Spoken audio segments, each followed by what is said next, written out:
नमस्कार। देशकाल प्लस में आपका स्वागत है। मैं हूं मुकेश कुमार।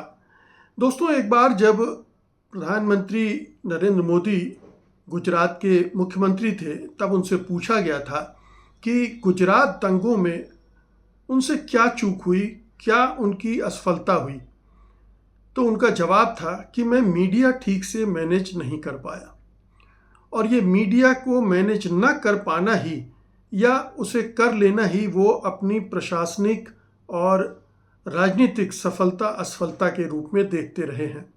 कोई भी क्राइसिस हो, कोई भी संकट हो, उनका पूरा जोर मीडिया मैनेजमेंट में रहता है कि कैसे मीडिया में नकारात्मक खबरें न छपें, सब उनके हिसाब से खबरें छपें, हेडलाइंस उनके हिसाब से बने, और अगर उनकी कोई चूक हो रही है, कोई गलती भी कर रही है, तो वो लोगों के सामने ना आए। इस बार भी जब छात्र आंदोलनकारी देश भर में विरोध प्रदर्शन कर रहे हैं, तो उनका ध्यान मीडिया पर ही गया। वो समस्या को उस तरह से संबोधित नहीं कर रहे हैं, युवाओं को उस तरह से समझने की कोशिश नहीं कर रहे हैं, बल्कि उनका नज़रिया ये है कि ये जो समस्या खड़ी हुई है, दरअसल मीडिया को ठीक से मैनेज न करने की वजह से हुई है। और मीडिया को मैनेज करने के लिए ही वो खुद भी मैदान में उतर पड़े हैं। इंस्टाग्राम पर जो उन्होंने आधी रात को पहला वीडियो बना के डाला, फिर दूसरे दिन फिर एक वीडियो बना कर डाला, वो इसी एक्सरसाइज का हिस्सा है कि इंस्टाग्राम में जहाँ पर तमाम युवा सक्रिय हैं, सबसे ज़्यादा इंस्टाग्राम को ही यूज़ कर रही है ये जो जनरेशन है, जो पीढ़ी है, नई पीढ़ी है। और वहाँ पर प्रधानमंत्री को लगा कि वहाँ मैं नहीं हूँ या मेरी सरकार वहाँ उतनी सक्रिय नहीं है, इसलिए वहाँ पर मुझे सक्रिय होना चाहिए। और ये सक्रियता के ज़रिए जो संवाद बनेगा या जो अपना प्रचार वो करेंगे, उससे युवाओं का गुस्सा ठंडा हो जाएगा, युवाओं की समस्याएं सॉल्व हो जाएंगी। इसीलिए न केवल उन्होंने अपने वीडियो बनाने शुरू किए, बल्कि अपने मंत्रिमंडल के सहयोगियों के साथ जो मीटिंग हुई, उसमें उन्होंने यही बात कही कि आप सब इंस्टाग्राम में सक्रिय होइए और वहाँ पर इंटरैक्टिव सेशन कीजिए। तो आप ये सोचिए कि प्रधानमंत्री मोदी किस तरह से इस पूरी समस्या को समझ रहे हैं, उसको एनालाइज कर रहे हैं और कौन से कदम उठा रहे हैं। उन्होंने युवकों के गुस्सा को ठीक ढंग से समझने की कोशिश नहीं की है, और इसीलिए जब उन्होंने पहला वीडियो बनाया और बड़ा ही हास्यास्पद ढंग का था, तो उस पर ज़बरदस्त प्रतिक्रियाएं आई, ख़ासतौर पर युवाओं की तरफ से। कहने को तो उनके मिलियंस सब्सक्राइबर बढ़ गए और उस वीडियो के कई मिलियन व्यूज़ भी आए, लेकिन अगर आप उस पर जो युवा जगत की टिप्पणियाँ पढ़ें तो आपको पता चलेगा कि वो किस तरह से प्रधानमंत्री का मजाक उड़ा रहे हैं, खिल्लियाँ उड़ा रहे हैं, और ये एक बचकानी हरकत के रूप में देख रहे हैं प्रधानमंत्री नरेंद्र मोदी की, कि देश का प्रधानमंत्री अपनी गरिमा को भूलकर छात्रों के स्तर पर उतरकर इस तरह की हरकत कर रहा है, मानो मीडिया में आकर वो छात्रों को कन्विंस कर लेंगे। ये एक अति आत्मविश्वास भी हो सकता है प्रधानमंत्री मोदी का, और ये भी हो सकता है कि चूंकि वो जो 2014 में प्रधानमंत्री बने थे, उसके पीछे सोशल मीडिया में उनकी सक्रियता, उनकी टीम की सक्रियता की एक बड़ी वजह थी, जिसकी वजह से जो युवा मतदाता हैं उनको वो लुभाने में कामयाब हो गए थे। तो उस समय की जो जनरेशन थी, ज़्यादातर फेसबुक वाली जनरेशन थी, ट्विटर हैंडल वाली भी थोड़ा बहुत थी, और व्हाट्सएप वाली थी।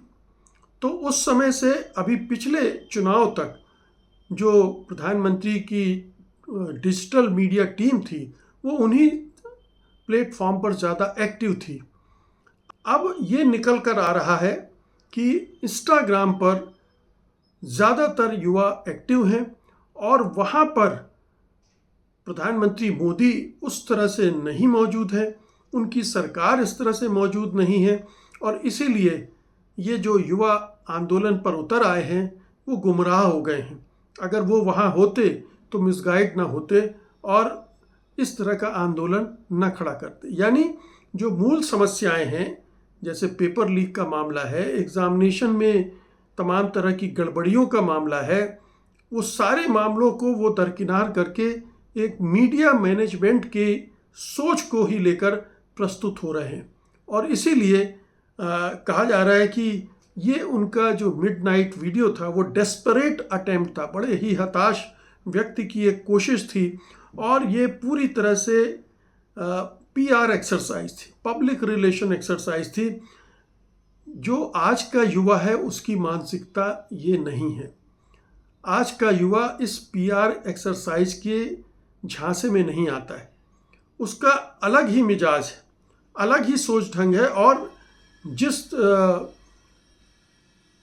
विट के साथ वो प्रधानमंत्री को जवाब दे रहा है, अगर आप इंस्टाग्राम के वीडियो देखें तो इतने तरह के वीडियोस मिलेंगे आपको उनका मजाक उड़ाते हुए, उनके कामकाज का मजाक उड़ाते हुए, उनके सोचने का ढंग का मजाक उड़ाते हुए, और जिस तरह से मेलोनी भाभी और ये तमाम चीज़ें उसमें आ रही हैं, वो सारी चीज़ें बताती हैं कि युवा इस तरह की हरकतों से, इस तरह की कवायद से प्रभावित नहीं होने जा रहे हैं। उनको एक और मौका मिल गया है खेलने का, मज़ा लेने का, और वो इसका मज़ा उठा रहे हैं।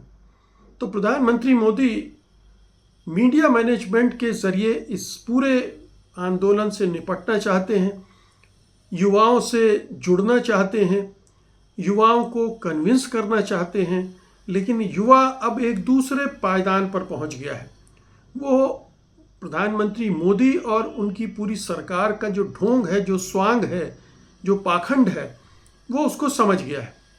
वो भलीभांति समझ गया है कि प्रधानमंत्री मोदी जो कहते हैं वो बिल्कुल नहीं करते हैं और जो करते हैं उसके बारे में कुछ नहीं बताते। तो वो लगातार देख रहा है और ख़ास तौर पर अभी जो पिछले 1 महीने से जो आंदोलन उनका चल रहा है उसके प्रति जिस तरह से प्रधानमंत्री मोदी, गृह मंत्री अमित शाह और दिल्ली पुलिस ने का रवैया रहा है, पूरा ही एक दमनकारी रवैया, जिसमें लाठियां चलाने से लेकर, पैलेट गन चलाने से लेकर, छोटी छोटी बच्चियों के साथ यौन दुर्व्यवहार करने तक का के केसेस सामने आ चुके हैं।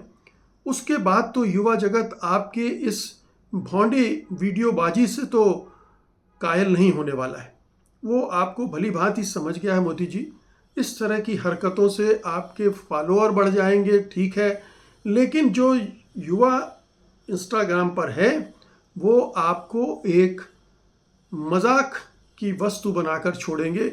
मजाक आपका बनेगा और आप ये दांव उल्टा पड़ेगा।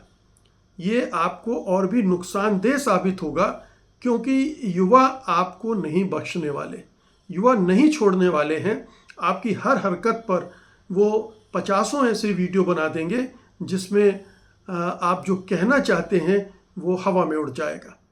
इसलिए मीडिया मैनेजमेंट पर ध्यान लगाने के बजाय अगर प्रधानमंत्री युवाओं की समस्याओं को सुलझाने में गंभीरता से जुटें और युवाओं को धमकाने, डराने, मारने, उनका दमन करने का सिलसिला जारी रखेंगे तो ये वीडियोबाजी और भी नुकसान साबित होगी।